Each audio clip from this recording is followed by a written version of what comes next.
देखो एक बार रिवीजन। भौतिक गुणधर्म पढ़ लिया, रासायनिक गुणधर्म, धातु के रासायनिक गुणधर्म। फर्स्ट अपन ने क्या पढ़ा है, ऑक्सीजन के साथ अभिक्रिया। ऑक्सीजन के साथ अभिक्रिया में सभी धातुओं की ऑक्सीजन के साथ अभिक्रिया करवाने पर हमें क्या प्राप्त होगा, धात्विक ऑक्साइड। अब कॉपर के साथ मैंने जैसे रिएक्शन करवाई तो क्या मिला मेरे पास, कॉपर ऑक्साइड। ये कॉपर ऑक्साइड ऑक्सीजन के साथ रिएक्शन करने पर मिला और वह कलर कैसा हमें प्राप्त होता है, काला कलर यानी ब्लैक कलर से प्राप्त होता है। और इसी के साथ अपने जो भी कुछ धातु होती है, एक को सोडियम और एक पोटेशियम, जो उच्च क्रियाशील तत्व होते हैं। वो उच्च क्रियाशील तत्व क्या होते हैं भाई, कि उनको केरोसिन और फिर मिट्टी के तेल में डुबो कर रखते हैं। ऐसा क्यों करते हैं, क्यों करते हैं ऐसा अपन, क्योंकि एक बहुत अत्यधिक क्रियाशील होते हैं। वायुमंडल में उपस्थित ऑक्सीजन के साथ अभिक्रिया करके वो क्या कर लेते हैं, आग पकड़ लेते हैं या फिर एक विस्फोटक प्राप्त कर लेते हैं।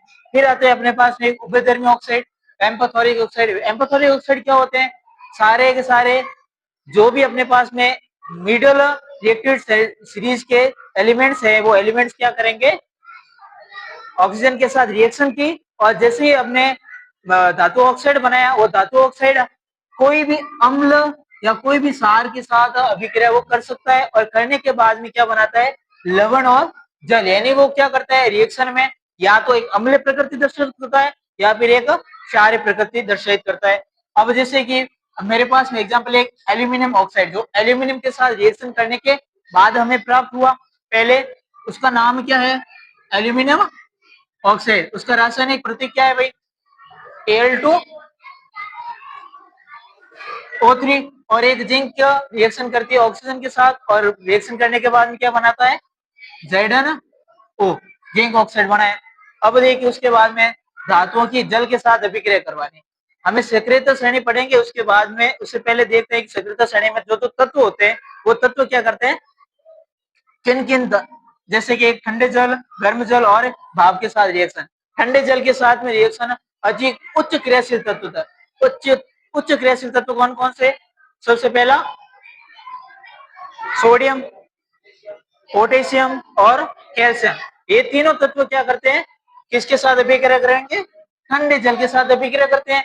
और मैग्नीशियम है जो गर्म जल के साथ अभिक्रिया, और सिर्फ एक स्टीम यानी भाप के साथ अभिक्रिया, जो निम्न क्रियाशील तत्व के जस्ट थोड़ा सा ऊपर मध्यम क्रियाशील तत्व के होंगे। कौन कौन से, फेरस, एल्यूमिनियम और जिंक, ये सारे के सारे रिएक्शन करते हैं। हमें याद करो थोड़ा सा, उससे पहले अपन ने कुछ पढ़ा है, उभयधर्मी ऑक्साइड। उभयधर्मी ऑक्साइड में कौन कौन से तत्व आते हैं, ये वाले, फेरस, एल्यूमिनियम और जिंक। अब कोई भी जल के साथ रिएक्शन कौन नहीं करता, निम्न क्रियाशील तत्व कौन कौन से, चांदी, सोना, कॉपर है और लेड है, और सबसे नीचे वाला प्लेटिनम। ये सारे के सारे जल के साथ अभिक्रिया नहीं करते। और फिर आता है अपने पास में एक दो अपने यौगिक लेता हूं, कौन कौन से, एक तो सांद्र सल्फ्यूरिक अम्ल और एक सांद्र नाइट्रिक अम्ल। सांद्र सल्फ्यूरिक HCl और सांद्र नाइट्रिक HNO3। ये दोनों क्या करेंगे भाई, कौन सा अनुपात में, HCl को लेना है 3 और HNO3 को 1 अनुपात में। अगर इनसे जो हमारे पास मिश्रण प्राप्त होता है, इस मिश्रण को बोलते हैं अपन एक्वारेजिया। इसका दूसरा नाम है लैटिन भाषा में रॉयल जल। इनका यूज कहां पर करते हैं अपन, कि जैसे हमारे पास में आती है जल के साथ कोई अभिक्रिया नहीं करती, कौन, एक तो सिल्वर है, एक सोना है। सिल्वर, सोना और प्लेटिनम, इनको क्या करना है भाई, गलाना है या फिर इनको ठोस से द्रव व्यवस्था में चेंज करना है, तो हमारे पास में रॉयल जल की आवश्यकता होगी। ठीक है, ये हमने अभिक्रिया कहाँ पे देखते हैं, सोनार की दुकान पर। चलिए यहाँ तक हो गया, सबके क्लियर है, यस सर। देखो फिर आता है धातु की रासायनिक अभिक्रिया में धातु के अम्ल के साथ अभिक्रिया। मैं पहला है कि धातु की अम्ल के साथ अभिक्रिया कराने पर तो हाइड्रोजन गैस प्राप्त होती है। हमने पहले चैप्टर या सेकंड चैप्टर में एक पढ़ा है कि हाइड्रोजन गैस तो किसी भी यौगिक के साथ है तो उसमें हाइड्रोजन गैस का परीक्षण करना है। अब परीक्षण करने के लिए हमें एक टेस्ट किया था। कौन सा टेस्ट था वो, पॉप टेस्ट। पॉप टेस्ट में हाइड्रोजन गैस जैसे ही बाहर आती है तो कैसी आवाज कैसी करती है, पंपिंग। पंपिंग में फट फट की आवाज आती, तब हमें पता चल जाता है कि वो गैस में गैस कौन सी है, हाइड्रोजन गैस है। देखिए धातुओं की नाइट्रिक अम्ल के साथ अभिक्रिया करने पर हाइड्रोजन गैस उत्सर्जित नहीं होती है, ये एक एक्सेप्शन आता है। सारे के सारे धातु किसी भी अम्ल के साथ अभिक्रिया करते हैं, जैसे HCl है, H2SO4 है, CHCOOH है, इन सब उसके साथ अभिक्रिया की तो वो क्या करते हैं, हाइड्रोजन गैस का निर्माण करते हैं। लेकिन एक कौन, HNO3, ये HNO3 क्या करता है भाई, किसी भी धातु के साथ अभिक्रिया करता है तो खुद के ऑक्साइडों के रूप में चेंज हो जाता है, जैसे नाइट्रस ऑक्साइड है, NO2 है, इनों के रूप में चेंज हो जाता है। और वो कौन कौन सी नहीं बनाएगा भाई, हाइड्रोजन गैस रिलीज नहीं करता है। याद रखना कौन, एक HNO3 नहीं करता है। अगर वो HNO3 ये रिलीज नहीं करता है तो क्या करेगा, ऑक्सीजन में जा रहा है, और कोई भी एक ऑक्सीजन करता है तो ऑक्सीडेशन रिएक्शन, ऑक्सीडेशन रिएक्शन जो भी ज्यादा करवाता है वो क्या करता है, एक प्रबल ऑक्सीकारक होता है। यानी HNO3 को हम क्या बोलते हैं, एक प्रबल ऑक्सीकारक। ठीक है, अब कॉपर है जो किसके साथ अभिक्रिया नहीं करेगा, HCl के साथ रिएक्शन नहीं करता है। याद रखना एक्सेप्शन है, एक्सेप्शन हमेशा एग्जाम में पूछते हैं। पहला एक्सेप्शन कौन सा है, HNO3, ये क्या नहीं करेगा, HNO3 है जो H2 गैस नहीं बनाता है धातु के साथ अभिक्रिया करके, वो नहीं बनाता तो करता क्या है, खुद के ऑक्साइड में चेंजेस हो जाता है। कौन कौन से, एक नाइट्रस ऑक्साइड, नाइट्रोजन डाइऑक्साइड। अब कि कॉपर है जो तनु HCl के साथ अभिक्रिया नहीं करता है। चलिए इसके बाद में आती है एनोडीकरण। एनोडीकरण वास्ते याद रखना, नाम में ही उत्तर आ जाएगा। नाम में उत्तर कैसे, कोई भी अपने पास धातु होगी उसका एनोड करना, वो अभिक्रिया कहलाएगी एनोडीकरण। देखो लिखा क्या है कि एल्यूमिनियम की एक मोटी ऑक्साइड की परत बनाने के लिए इस प्रक्रिया का यूज करते हैं। वायु के संपर्क में आने पर एल्यूमिनियम पर ऑक्साइड की एक पतली परत का निर्माण हो जाता है। जैसे ही एल्यूमिनियम आई, एल्यूमिनियम, जैसे मेरे पास में ये धातु एल्यूमिनियम है, ये एल्यूमिनियम किसके साथ अभिक्रिया कर रही है, वायुमंडल में उपस्थित ऑक्सीजन के साथ अभिक्रिया की। जैसे ऑक्सीजन के साथ अभिक्रिया की तो एक यौगिक बनाता है, एक कंपाउंड बनाया, वो कंपाउंड का नाम क्या आ जाएगा भाई, Al2O3। अब इसका यूजेज हम क्या पे करते हैं, देखिए कि एल्यूमिनियम ऑक्साइड की परत इसे संसारण होने से क्या करती है, बचाती है। एक चीज और ध्यान रखना कि एल्यूमिनियम ऑक्साइड जब एक बार रिएक्शन ऑक्सीजन साथ कर ली तो फिर वापस वो ऑक्सीडेशन रिएक्शन नहीं करता है। एक बार बन गया Al2O3 तो फिर हमें ओ ऑक्सीजन हटाना पड़ेगा, उसके बाद ही वो रिएक्शन कर पाएगा, तो बाद में वो ऑक्सीजन के साथ रिएक्शन नहीं करता है। चलो, इस परत को मोटा करके इसे संसारण से अधिक सुरक्षित किया जा सकता है। एनोडीकरण के लिए एल्यूमिनियम की एक साफ वस्तु को एनोड बनाकर तनु सल्फ्यूरिक अम्ल के साथ इसकी विद्युत अपघटन किया जाता है और एनोड पर उत्सर्जित ऑक्सीजन गैस एल्यूमिनियम के साथ अभिक्रिया करके ऑक्साइड की एक मोटी परत बनाती है और ऑक्साइड की परत को आसानी से रेंकर एल्यूमिनियम की आकर्षक वस्तु बना सकते हैं। जैसे कि एल्यूमिनियम Al2O3 आएगी सबसे पहले। अब सबको पता है कि धातु कैसी होती है, चमकदार होती है। अब जैसे अपन पास Al2O3 जो भी रिएक्शन आएगी એનું આપણે કઈ કરે, અગર મેઇન ચીજ તો બર્તન घर, अब जैसे बर्तन और दुकान मत गया, अब वर्ड देख क्या करो कि गलत वर्ड बर्तन दो, क्या ना, क्या क्या करो, गलत वर्ड, एक गलत बर्तन है जो Al2O3 में बना था। और Al2O3 ये यूज क्यों करा, क्योंकि ये बाद में ना पक्की वस्तु है रख दी तो ये खराब नहीं वेला, यानी खराब या संसारित नहीं वेला। क्यों नहीं वे रही है, क्योंकि जहां पर Al2O3 की लेयर बन गई वो वापस ऑक्सीडेशन रिएक्शन नहीं करेगी, O2 के साथ ही अभिक्रिया नहीं करेगी, और कोई भी चीज O2 के साथ अभिक्रिया नहीं करेगी तो वो संसारित होगी क्या, नहीं होगी। चलिए यहाँ तो किसी को डाउट है, तो देखो आगे फिर आता है अधातु। चलो यहाँ तो लिखो, ये तो लिख लिया था ये,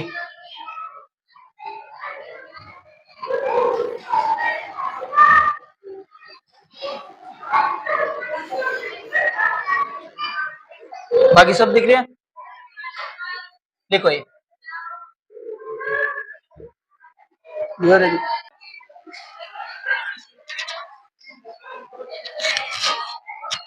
हाँ देखो, पहले धातु और भौतिक गुणधर्म पढ़िए, अच्छा धातु और भौतिक रासायनिक गुण, धातु और रासायनिक गुण। देखिए क्लियर धातु। अब आती है अधातु। देखो अधातु है उल्टी है पूरी। पहली हवे ये अवस्था किन रूप में है, ठोस या गैस के रूप में होती है। और ठोस धातु भी होती है लेकिन वो ठोस में कठोर होती है, और लेकिन ये क्या होती है भाई, ठोस में भंगुर अवस्था में आ जाती है। अब गैस के रूप में भी होती है, लेकिन एक अपवाद आता है, कौन, ब्रोमीन। ये ब्रोमीन है जो द्रव्य अवस्था में रहती है कमरे के तापमान पर। चल चमकहीन होती है, लेकिन इसका एक्सेप्शन क्या है, आयोडीन। आयोडीन रो भाई रासायनिक प्रतीक क्या है, आई। और ब्रोमीन रो दिया। चलो इसके कुचालक कौन कौन से, विद्युत के सारे के विद्युत और उष्मा के अधातु कुचालक होती है, लेकिन इनके बीच में एक आती है कार्बन। ये कार्बन क्या होती है, इसके कुछ अपर रूप है। चलो अपर रूप क्या होता है भाई, यानी जो भी अपन पर तत्व है बिना अनेक रूप, वो अपर रूप। इन्हें तीन रूप पढ़ना अपन ने। पहला अपर रूप है ग्रेफाइट, फिर हीरा और फुलरीन। इन तीन पढ़ना अपन ने। तीन वो देखो कि जो भी एक ग्रेफाइट आया करे, एक धातु है अपने पास में, लेकिन ये क्या करता है भाई, विद्युत का क्या होता है, सुचालक होता है। और इन्हें बाद में आया करे भंगुरता, यानी ब्रिटलनेस। ब्रिटलनेस क्या होती है, चोट लगने पर अगर धातु का अपन पीटते हैं तो पीटने के बाद में जुरो जुरो बन जाता है। जैसे एग्जांपल में अपन स्कूल चौक थी, चौक है, माना कि वो सल्फर बनी, बस सल्फर का भी की जैसे ही बनाई और पीली कलर की चौक मैंने ठोकी, ठोकर बांध में एकदम चूरो चूरो रूप में बिना पके भंगुरता का गुण। इन बाद में एक चादर या तार का रूप में व्यक्त नहीं करते। चादर यानी चादर कौन सा गुण होता है, अगाध वर्जनीयता। और तार के रूप में यानी तन्यता, यानी अगाध वर्जनीयता और तन्यता का इसमें गुण नहीं होता है। फिर ये कैसी होती है, मुलायम यानी ठोस नहीं होती है। लेकिन अपवाद में एक कार्बन का अपर रूप कौन सा, हीरा, क्या होता है, एक कठोर, जो अपने विश्व में सबसे कठोर तत्व है। और वो कौन सा है, एक अधातु हीरा। और ये कैसी ऑक्साइड बनाती है, अम्लीय ऑक्साइड। अन्य भाग में अधातु वाला रासायनिक गुण। रासायनिक गुणधर्म में सबसे पहले ऑक्सीजन के साथ अभिक्रिया की तो क्या बनाई, एक अधात्विक ऑक्साइड। कार्बन डाइऑक्साइड ने क्या बोला आपा, अधात्विक ऑक्साइड। एक अपन पढ़िया, हाँ, सेकंड चैप्टर में कि उदासीनीकरण अभिक्रिया के बाद में एक धात्विक ऑक्साइड भी किसी के साथ रिएक्शन की थी और एक अधात्विक ऑक्साइड किसी के साथ रिएक्शन की, तब एक लवण प्राप्त हुआ। उस लवण प्राप्त होने पर उसकी प्रकृति कैसी थी। अब मुझे ये बताना है कि ये जो आपके पास CO2 है, इसकी प्रकृति कैसी है। और ये मैंने पढ़ा रखा है, कैसी है, अम्लीय प्रकृति। जैसे आप पहले लास्ट वाले स्लाइड में पढ़िया कि ये कैसे बनाते हैं, अम्लीय ऑक्साइड बनाते हैं। तो अपने पास में जो ये बना है कार्बन डाइऑक्साइड, ये कैसी, इसकी नेचर कैसी है, एक ऑक्साइड में अम्लीय एसिड नेचर होगी। अधात्विक ऑक्साइड जल में घुलकर क्या बनाते हैं भाई, हमेशा अम्ल बनाते। देखो कि जैसे कार्बन डाइऑक्साइड अपन पर अधात्विक ऑक्साइड हो गई, इन्हें रिएक्शन कराई मिलना H2O रे। जैसे H2O के बात कराई तो H2CO3 यानी कार्बोनिक अम्ल मिल गया मेरे को। अब क्या कराता हूँ कि सल्फर ऑक्साइड है, सल्फर ऑक्साइड की जल के साथ रिएक्शन करवाई, सल्फर एक अधातु है, सबने ध्यान नहीं, ऑक्सीजन आते रिएक्शन करवाई और प्राप्त हो गया अपन को सल्फर ऑक्साइड। अब सल्फर ऑक्साइड जल के साथ अभिक्रिया तो H2SO4। H2SO4 का दूसरा नाम क्या है, सल्फ्यूरिक अम्ल। अब क्या है कि क्लोरीन के साथ रिएक्शन करवानी है और एक हाइड्रोजन के साथ। एक क्वेश्चन आया करे एडवांस में डायरेक्ट लिखियो कि फास्फोरस पेंटाक्लोराइड का रासायनिक सूत्र आ रखा है क्वेश्चन अपने एक नंबर में ऑप्शन टेस्ट में। तो PCl5 है, किन्हीं रिएक्शन करवाई, फास्फोरस ही क्लोरीन आते करे। और क्लोरीन गैस कैसी होती है, उसकी नेचर कैसी होती है, क्लोरीन गैस की एक विषैली गैस होती है, ठीक है। हाइड्रोजन गैस केड़ी हुआ करे, हल्की गैस। ऑक्सीजन गैस जीवन रक्षक गैस। रेडॉन गैस भारी गैस रेडॉन। अक्रिय गैस आवर्त सारणी का 18वां तत्व, 18वां वर्ग, 18 वर्ग की सबसे लास्ट वाला तत्व रेडॉन। कौन को नहीं। बाद में सल्फरी हाइड्रोजन हाथ रिएक्शन करवाई तो क्या बन गया हाइड्रोजन सल्फाइड। याद रखना चाहिए एक तो इसका रासायनिक सूत्र, और ऑक्सीजन के साथ अधातु बनाती है तो अपने पास अधातु ऑक्साइड है जो तो फिक्स है, लेकिन अधातु ऑक्साइड किसके साथ अभिक्रिया करती है H2O के साथ, तो क्या बनाएगी हमेशा अम्ल बनाती है। याद रहेगा सब बने। चलो थोड़ा सा रिवीजन पाचा हुआ। अधातु और भौतिक गुणधर्म कही गई है कि अधातु कैसी होती है ठोस और गैस के रूप में होती है, लेकिन अपवाद कौन सा है ब्रोमीन। चमकहीन होती है लेकिन अपवाद कौन आयोडीन। कुचालक होती है लेकिन अपवाद कौन ग्रेफाइट। भंगुरता होती है लेकिन भंगुरी होती सारी की सारी, लेकिन एक अपवाद आता है जो भंगुरता नहीं होती है वो कौन है, क्योंकि वो क्या होता है ठोस या कठोर। मुलायम कौन कौन सी, जैसे सारी मुलायम होती है लेकिन हीरा एक कठोर होता है। अम्लीय ऑक्साइड बनाते हैं और इनमें क्या होता है विद्युत की कुचालक और उष्मा की कुचालक होती है। चलिए इन बाद में अपन रासायनिक गुणधर्म पढ़ लिया। कहे तो ऑक्सीजन आता अभिक्रिया करे तो बनाए अधात्विक ऑक्साइड। रिएक्शन की नाते करे अपन जल के साथ तो हमेशा क्या बनेगा अम्ल, और क्लोरीन के साथ अभिक्रिया करे तो फास्फोरस पेंटाक्लोराइड बनियो इन फास्फोरस रिएक्शन करे, और हाइड्रोजन हाइड्रोजन आते करे तो। और एक चीज ध्यान रखनी तो सल्फर है, सल्फर हमेशा कितने अणुओं के साथ रहता है हमेशा 8 अणु के साथ रहता है। कितना 8 अणु तक याद रहे चला सब रे। चलो लिखो और लिखो ना तो वो लिखो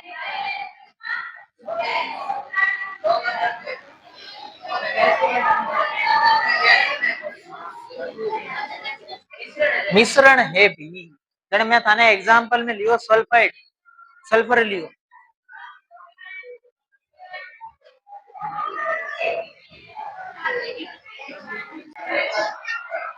चलो यहाँ तो हो गया सबके। देखो आगे इन बाद में आया करे सक्रियता श्रेणी। आज सक्रियता श्रेणी कई प्रदर्शित करिए करे वो इम्पोर्टेंट क्या है कि इसमें सभी तत्वों की सूची होगी जो धातुएं उनकी प्रक्रिया या उनकी क्षमता या उनकी क्रियाशीलता को प्रदर्शित करेगी, और वो भी किस क्रम में अवरोही क्रम में। यानी सबसे अधिक क्रियाशील तत्वों को सबसे ऊपर रखा गया है, सबसे कम क्रियाशील तत्वों को नीचे और मध्यम को मध्य में रखा गया। यानी मेरे पास में ये रखा है मैंने आपको, देखो इसको याद करने की ट्रिक भी दे रखी है आपको। याद क्या करना है कि केदारनाथ का माली आलू जरा फीका पकाता है कौन है आगे आओ, एक लाइन याद रखनी ठीक है। अब याद रखने में क्या है कि केरो मतलब यह करे अपन है पोटेशियम, नात्रो मतलब सोडियम, कारो मतलब कैल्शियम, माली मैग्नीशियम, आलू एल्यूमिनियम, जरा जिंक, फीका यानी आयरन, पकाता यानी लेड, है यानी हाइड्रोजन, कौन यानी कॉपर, है यानी मरकरी, आगे यानी सिल्वर, और आओ यानी गोल्ड, आगे यानी एजी, आगे ना किधर चेंज करो नहीं एजी, आओ यानी एयू, एच यानी है ना पर लिखा था ना व्हाट्सएप पर बस, कौन यानी सी यू एच एन है। इन टाइपों थाने याद रखनी है पूरी लैंड भाई। ये प्रतीक पहले हूँ देखो ये प्रतीक देणवा से एक संस्था है, कौन सी संस्था है पता है किसी को कौन सी है IUPAC पूरा नाम का है international union pure and applied chemistry. ये सभी ने प्रतीक दिया है और मारमाते भी नहीं है। हाँ अब देखो इसमें क्या है मैंने इनमें कलर चेंज रखा है, कलर के बारे में कोई बता सके चेंज क्यों करे, मैं इन टॉपिक में पढ़ चुका हूँ तो कि सबसे पहले मैंने इसमें दे रखा है कि ये जो पोटेशियम है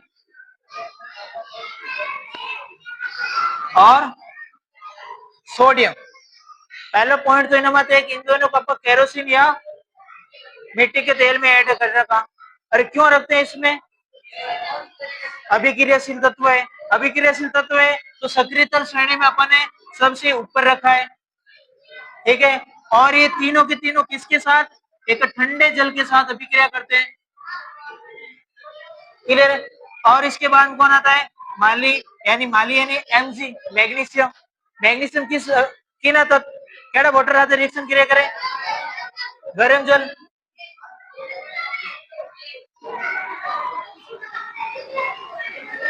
उसके बाद में आलू जरा फीका यानी एल्यूमिनियम जिंक और आयरन, ये सारा सादा स्टीम वाटर यानी भाप जल।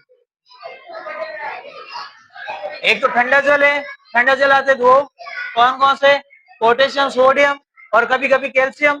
उसके बाद में गर्म जल है, मैग्नीशियम हमेशा करता है, और भाप के साथ में एल्यूमिनियम जिंक और फेरस। और जो बाकी के तत्व हैं ये सारे पानी के साथ अभिक्रिया नहीं करते, क्लियर है सबरे। चलो लेकिन याद आपको पूरी की पूरी रखनी, मैग्नीशियम, आलू, एल्यूमिनियम। हाँ देखो, अब थोड़ा सा आप पहला पार्ट में एक चीज पढ़ी थी, कोरिजन संसरण पढ़ी थी। कोरिजन में एक चीज और पढ़ी थी कि जो ये अपना सिल्वर है, ये सोना है, एक कॉपर है, ये सारे सारे ऑक्सीजन के साथ रिएक्शन कर लेते करते हैं, लेकिन किसके साथ नहीं करेंगे, जल के साथ में। जल में उपस्थित एक अणु कौन सा है, ऑक्सीजन, उसके साथ अभिक्रिया कर सकते हैं। और अभिक्रिया करने के बाद में उसमें कलर चेंज हो जाता है। पता है क्या क्या कलर चेंज होता है, सबको पता होना चाहिए। चलो ये लिखो,